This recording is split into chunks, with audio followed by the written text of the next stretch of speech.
Hey guys, it's Mike with the King Arthur Legends Rise video. Today we're going to take a peek at Talos specifically, and we're going to start to kind of put together a new team utilizing Beborne.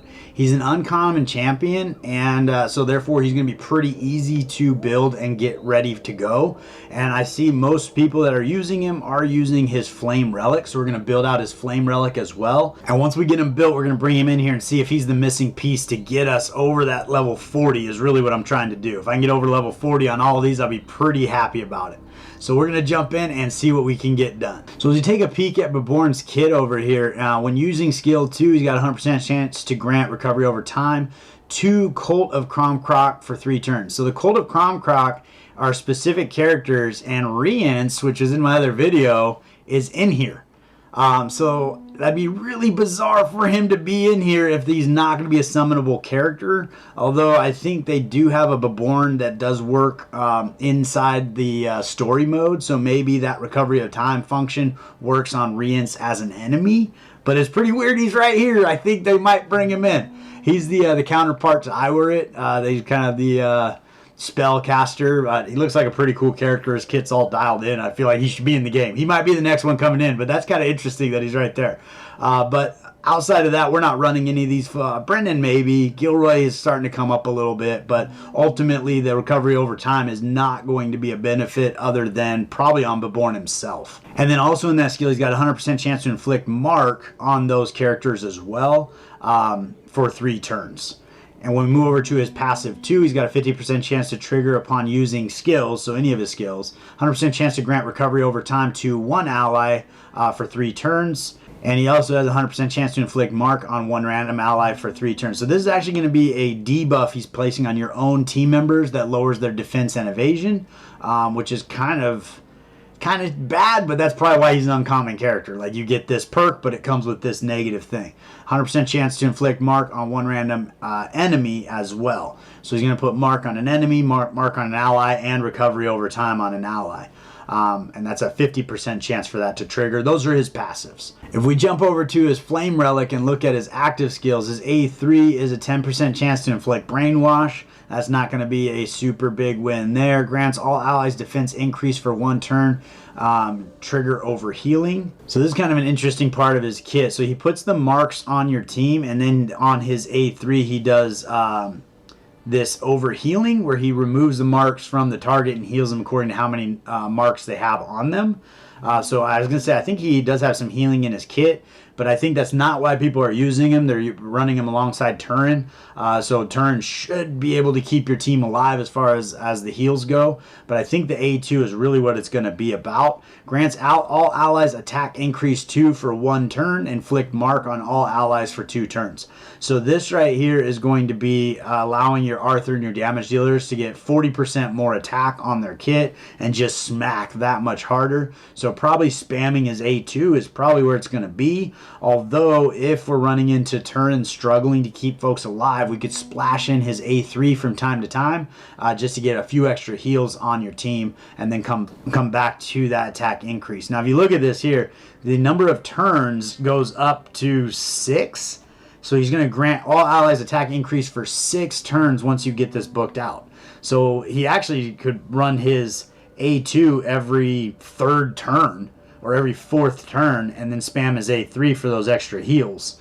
Might actually be the way to go to make him work, because once he gets this attack increase up on your team, it's going to be pretty much going for 6 turns if you get him booked out. So hopefully we have enough resources to get that done. And then on his A1, he's got a simple attack, 40% damage, so we're hoping that doesn't happen.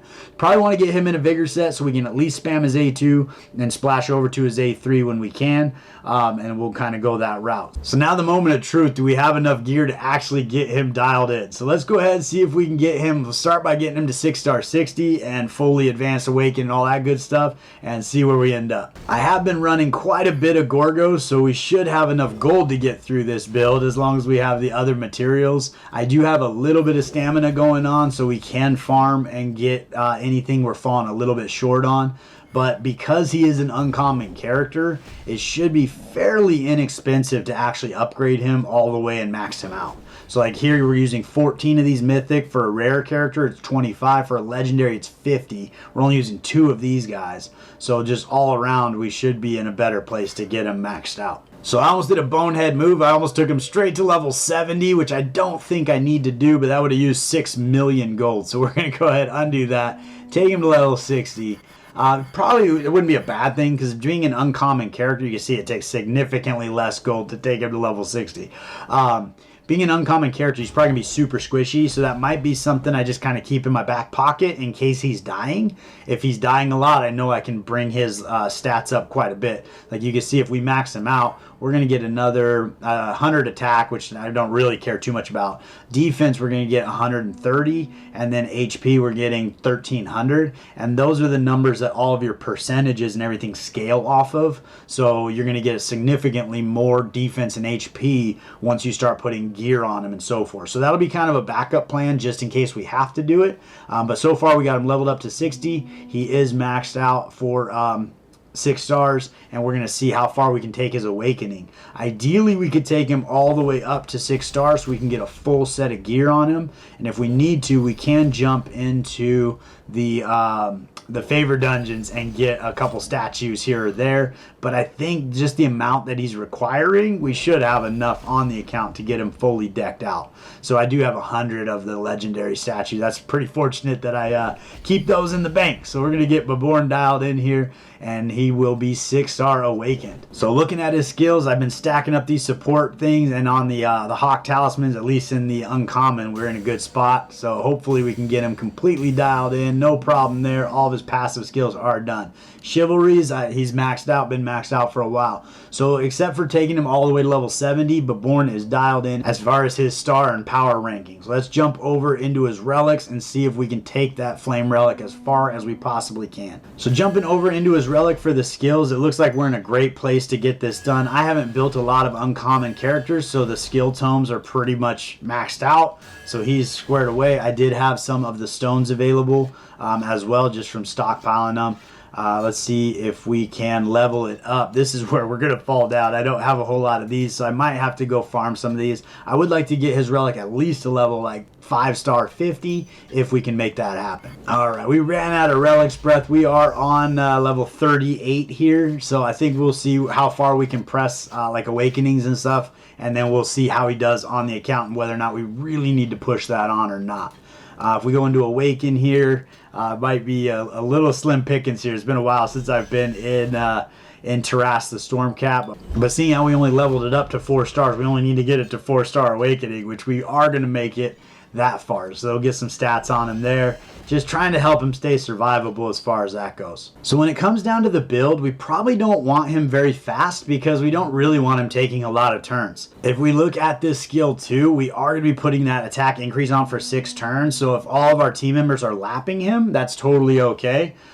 So as long as we really don't want any speed on him at all because he's not doing any damage. So every turn he takes is really taking away turns from Arthur and some of the other folks that are going to be helping our team along. So we don't want to build him with speed. We do want him in a vigor set so he can always run a minimum of his A2, but we're going to try to get his A3 to help with healing just in case Turin's not doing enough. Alright, so I think we're going to go with this build here. I did a broken set here, got him in a vigor set. I was trying to get stuff that I had built that I probably wasn't going to use on anybody else. We did get his defense up over 2,000. Probably could do better. I was really trying to push defense and ultimately just got really high HP. So that will help him be survivable as well. But the 27,000 HP plus the 2,000 defense, I think he'll make it through.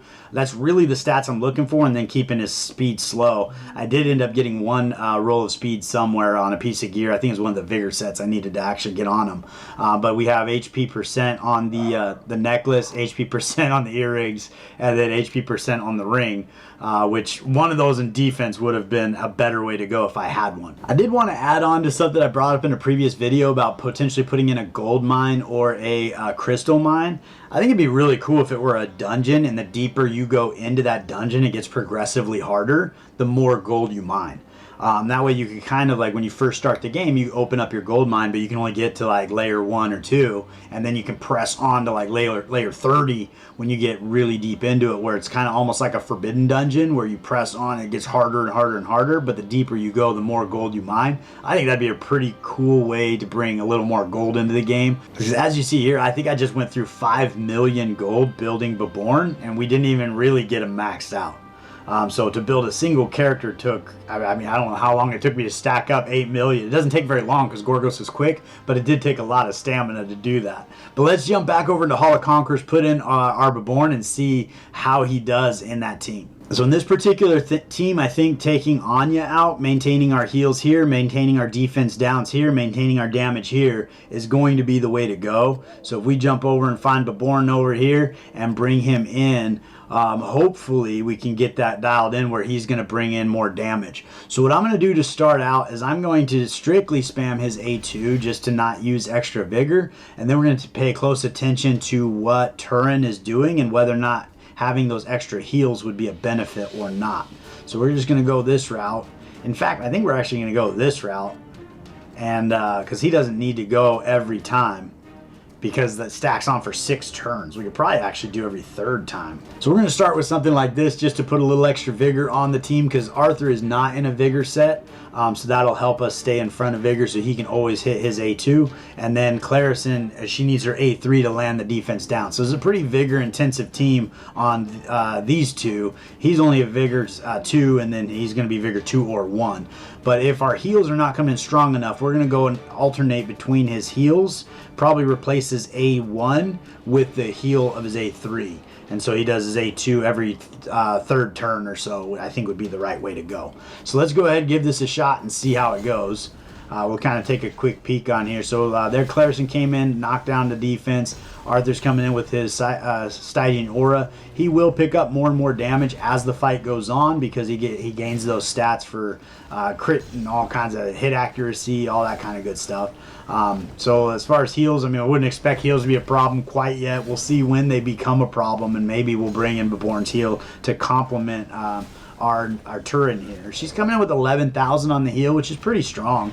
And I think now that we have him in a flame, she's the only neutral affinity to Talos. So everybody else is a positive affinity, so Talos is going to have to hit him pretty hard. So as we roll through these buffs and debuffs, I see these marks are actually kind of stacking up a little bit, and he clears these when he runs his A3. So my feeling is we should probably actually run his A3 just to make those marks come off of us, because that is defense down by 5% and evasion by 10%.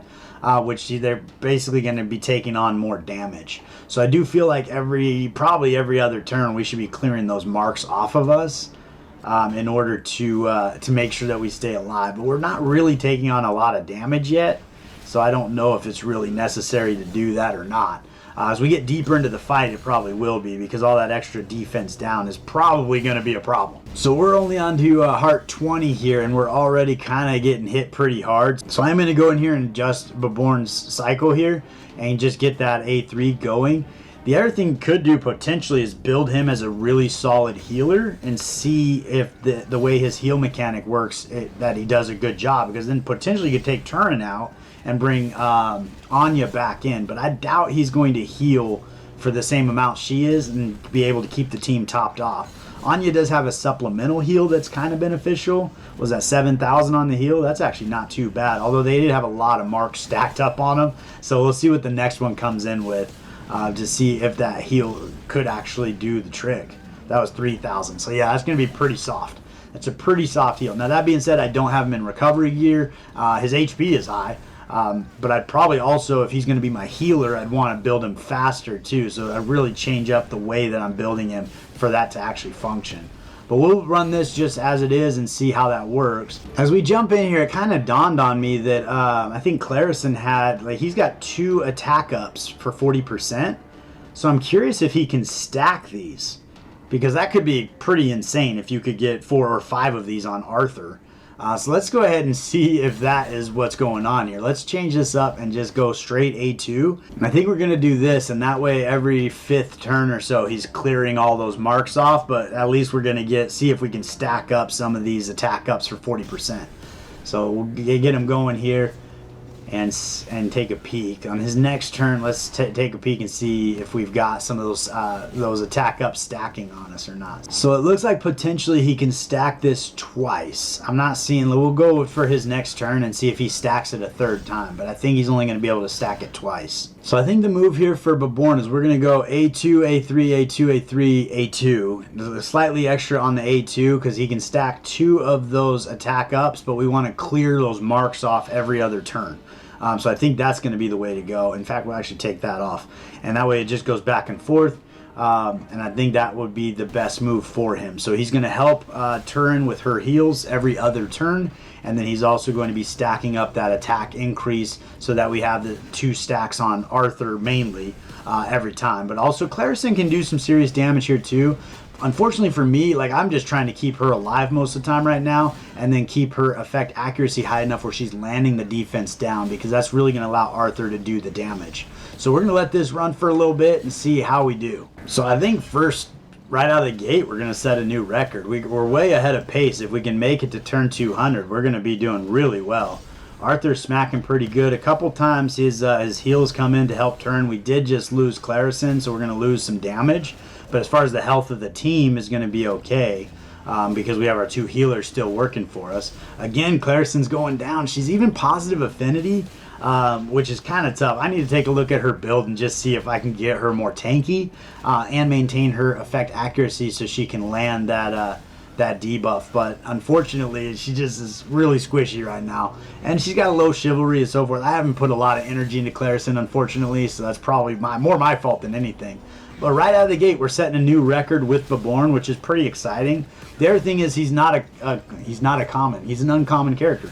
He's not a character that you'd use in a lot of places. So being able to bring him in here would free up Anya to potentially use somewhere else where she could bring in a lot of benefit. So potentially bringing Anya in instead of Bedivere or Tristan in the Assyrian fight, it'd be something that I could test and just see if she can do a little extra damage. But we did hit the 40 hearts first try, so I think there's a lot of hope here if I spend a little bit of work. It's kind of funny, like I thought I was going to have to spend more time building Beborne, but he seems super healthy, super good. I did put him in a barrier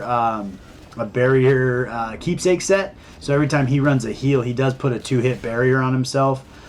Which I think has like a 3-turn cooldown or some sort of reset on it. And I had the same things going on with Turin here, which is going to help them stay alive.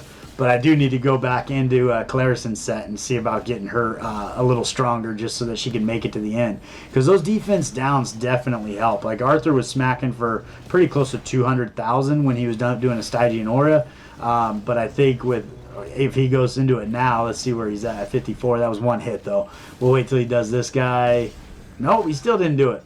We need debuffs. Oh, you know, that's another thing too, is Mark may not count as a debuff to set off his Stygian Aura.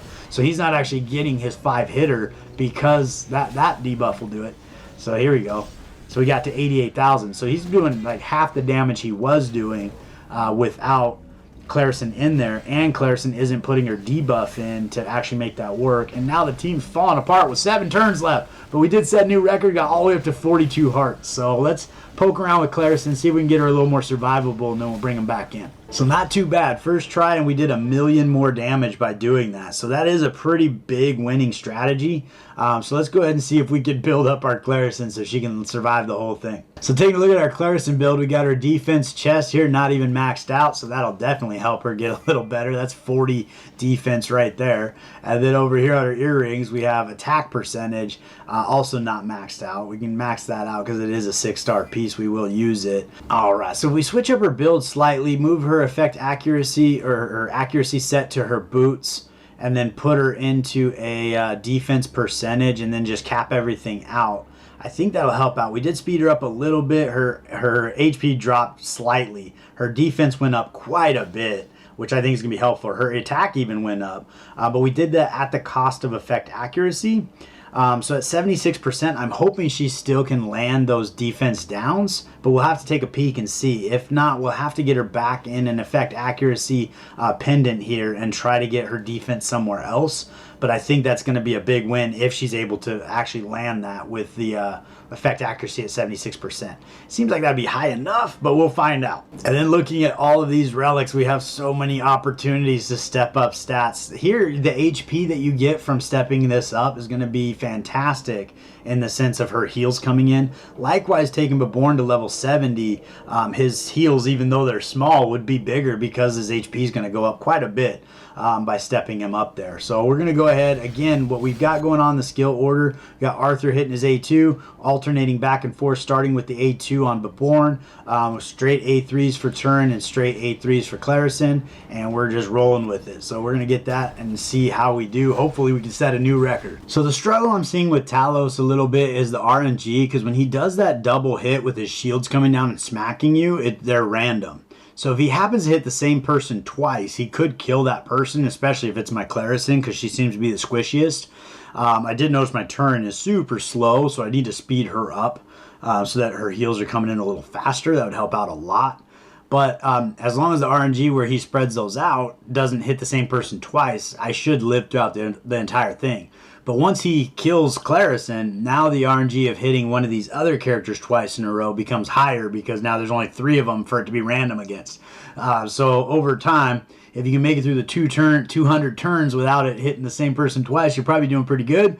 But if he happens to do that first try, it's going to be a pretty bad run. The other struggle that's going on right now is I'm in a vigor fight where occasionally Turin or Clarison won't be able to run their A3, and Beborne may run his A3. And so if Turin misses her A3 and I miss out on that heal, that's going to pretty much end the run, because I can't afford to not heal my champ. Like Arthur just got killed, but he has that immortality step in. But I can't afford not to heal my team, and so when Turin's not running her A3, that's a pretty big problem. So I think what I'm going to try to do to solve the vigor problem is every 5th turn, I'm going to have Beborne actually run his A1, so he's just going to add to vigor. She's going to always do her A3, and I think we're going to do this here on the A3 for Clarison. That should help where Turin always has the vigor to do her A3, and if Clarison is landing her debuffs, they go on for 2 or 3 turns at a time, so skipping it probably won't be the worst thing, just the one time. I haven't noticed that she's struggling to land the debuff, so the drop in effect accuracy as best I could tell, hasn't been super bad. But it just kind of depends. I mean, it would be hard to tell if she's, missing 1 out of 3. It's because she lands them so frequently. Although now she doesn't have any on there, which is a problem. So it is what it is. So making that adjustment on the team to kind of bring down the vigor fight seems to have worked. I don't think Turin has missed a single heal this entire time. We also had the positive RNG where we haven't had 2 shields hit Clarison at the same time, so that's been helpful as well. Arthur's now almost dead, but we are getting the health back up. Hopefully we can stay alive. And it goes into his, he kind of puts his hands on his knees and rests, and then we can heal everybody back up. But hopefully we can get back to that state. But we're at 36 turns left, and we still have all of our players, so that's a good start. So here we should get topped off in health. So I think he's down here for 2 turns. We are stacking up those defense downs, and we're smacking for 170,000, which I'm sure there are people doing better for sure. But that's a pretty big hit coming off Arthur there with the Stygian Aura with the 2 defense downs up there. But I think we are on pace to set a new record with this team if everybody stays alive. All right, so with 5 turns left, we lost Arthur there. Don't know if we're going to turn in a record or not. Oh, we did. We barely got there, but we were at 42 before. We didn't do another heart. We got to 4608. We did 1,000 more damage. That's pretty funny, actually. So I'd say this team is probably pretty capped out until I can do a lot more damage with Arthur. I would have had maybe 1 more turn with him, maybe got to 43 hearts. So until I substantially improve this team, this is probably where we're going to be. But who would have thought bringing in Beborne over Anya would make a big difference and get us 5 more hearts? And there it is. It did it. So that's pretty fun. It's always fun when a champion that you typically don't use kind of gets thrown in the mix with a unique mechanic that works well with others, and and it just kind of has a place in the game. So I really appreciate things like that, because it does kind of, what other reason would I ever build Beborne? But all of a sudden, he's there and he's doing a thing. Before we sign off, let's take a peek and see if we got anything on the account. We got a couple summons we could do here, so let's go ahead and do that. We're going to go ahead and pull these, put these on the account, get all our goodies on here. Hopefully get some stamina so we can get in there and spend some time. Hey, there's another goodie there. Might get us to 30. We could summon 30. Another raid up summons. What are we, 1 away? 2 away. All right, we could probably spend rubies for 2 summons to make it a clean 30 pack. We'll do that all day long. Hopefully get some chivalries on the account. Could definitely use some more chivalries on Clarison. I think we're at chivalry level 2. Did pull one in the one of the previous videos. Let's see if we happen to get lucky here. And we did not. Hopefully we could get our Bodwin Flame Relic in here. Hey, we did get a rare, but it's not the one we're looking for. But that will turn into tokens. I don't think there's anything in the shard shop at this time around that I'm looking to pick up, so we're just going to stack up tokens, get ready for next time. I would really like to see Lancelot's Frost Relic. I think would be a pretty big win, having the single target damage on the A2. Basically, he turns into like a Rosier, but with his A2. So I think that would be a pretty cool thing to have on the account there. I think that'd be pretty effective, especially in Blazing Gorgos and Gorgos in general. But let's jump over into Lake Avalon and see if we can get some luck today. Let's get warmed up with some normal summons here. Pull a 10 pack, see if we can get a rare. Still looking for Ralph. He's the only one left that we have to do. Did not get a rare on that one. That's okay. We got some tokens for the shard shop there. Jump on over here into... Still have not seen the special relic summons come in, which I think is kind of a miss. I think that should be kind of trickling into events or something. But that should be a reward somewhere that we could start to get, where we have the wish list to work through. So that'd be kind of cool. But we'll get in here to the special summons. We are 58 away from Pity. Just reset it, I think, with a Clarison pull. So we're going to go ahead and get this going with a third. We'll pull 30 today and see if we can get lucky, or if it's going to take us all the way to Pity. So we got a rare. Hopefully it's a Ralph. Love to get a little bit of Ralph going on there. We are all tokens right there. That's no problem. We'll take those into the shard shop.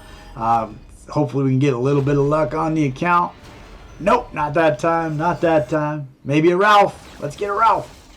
It'd be kind of nice just to get them wrapped up. There's one Ralph. We need one more. One more Ralph and we are there. So let's go ahead. We'll go with another 10 pack. I think it costs, what is that, 300 rubies, 150 each. Oh, no legendary today. No legendary. Did we get another Ralph? Let's see if it happens. Nope, no Ralph today. All right, so we got the one. We just need one more, and then we're going to be all wrapped up. So get those exchanged over for 678 tokens. Pretty good. We got that one copy of Ralph hanging out right there. Let's see if we have... Oh, we do have some of these. All right, let's go ahead, select all these guys. Nothing new on the account. We'll get those exchanged over for 1,000 tokens, so we're working on that. That puts us over 10,000, but we got a little ways to go. On the relics, we do have Gilroy's Flame Relic, which I think is new for me. I'll double check, but I don't think I'm going to be able to get to 52,000 in 4 days. And then if Lancelot's Frost Relic came in there, I'd feel pretty silly if I bought that one. Hey, I didn't purchase this. Got to pick that up for the day. Make sure we stay on top of that. The 5 legendaries in here. You got Vivian's in here. Charlotte, I'm not overly impressed with Charlotte. Bedivere would be good to get some chivalries on. Guinevere, and then Morgan. I'm at chivalry level 9, so that would actually put me right over and basically max her out. But that's okay. I'm not looking to do any of that madness. We'll wait until we pull her, and that's totally okay. So with those adjustments, we got all the way to the top 25. I don't think it's going to stick, but it'll probably end up in the top 40, I think, by the time it's over. But I don't know. There's really a lot more I can squeak out of here. Might try to just do a couple things here. Maybe get me up to level 50 just to get those extra rewards. I don't think there's a whole lot for me to do here, but I did get over 40, which was my goals. But I think that's about what I got for you today. I appreciate you guys hanging out with me all the way to the end, and I look forward to seeing you next time.